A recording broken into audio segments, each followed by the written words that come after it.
At 3:42 p.m., my phone vibrated with a text that made my chest tighten. "Don't come upstairs. Please." It was from my wife.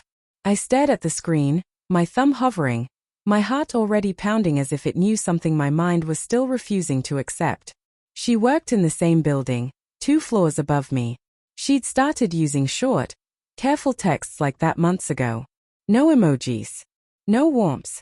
Just instructions. At 4 p.m., I was scheduled to be fired. The new CEO, her, had insisted on the exact time. Sharp. Like she wanted an audience or a sense of control. People whispered about her already. Efficient. Cold. Untouchable. And somehow, too familiar. At 3:47, I walked into the lobby to return my badge early. My hands were shaking so badly I almost dropped it. The printer near reception suddenly whirred to life, loud in the quiet space. A fresh badge slid out. Her name. My wife's name. But the title under it wasn't Operations Director. It said, Executive Liaison, Office of the CEO. My stomach dropped. I picked it up, the plastic still warm, my reflection warped in its glossy surface. Executive Liaison. I'd never heard her mention that role. In fact, she'd sworn she hadn't spoken to the CEO alone even once. Suddenly, every late meeting made sense. Every missed call. Every time she smelled like a different cologne. Every night she rolled away from me in bed and said she was just tired. I remembered asking her once, joking, "Is there someone else?" She'd laughed too quickly and said, "Don't be ridiculous." At 3:52, my phone rang. It was her. "Where are you?" she asked, voice tight. "In the lobby," I said. "Holding your new badge." Silence. Then, softly, "I can explain."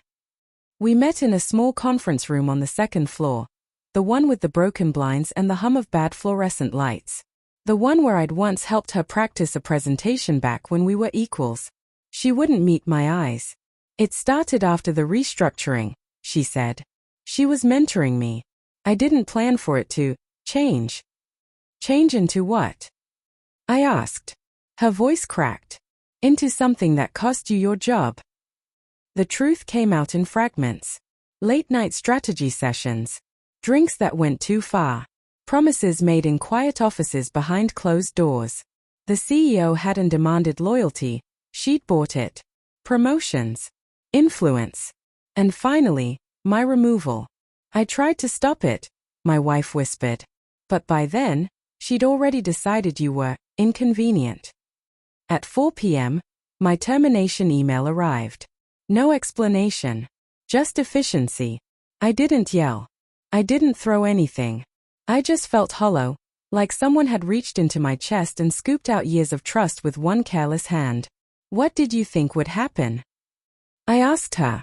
"That we'd just survive this." Tears slid down her face. "I thought I could fix it later." But betrayal doesn't work like that. It doesn't fade quietly. It rewrites every memory. Our wedding photos. Our late-night talks. Every time she said "I love you" while keeping a secret sharp enough to cut us both. I walked out of that building without my badge, without my job, and, eventually, without my marriage. Months later, I'm rebuilding. Slowly. Painfully. With the kind of honesty I didn't know I'd need. Some days still hurt. Some nights I still wake up reaching for someone who isn't there anymore. But I learned something important at 3:47 p.m. that day. Sometimes the truth doesn't come from a confession. Sometimes it slides out of a machine, printed clean and undeniable. And all you can do is finally read it.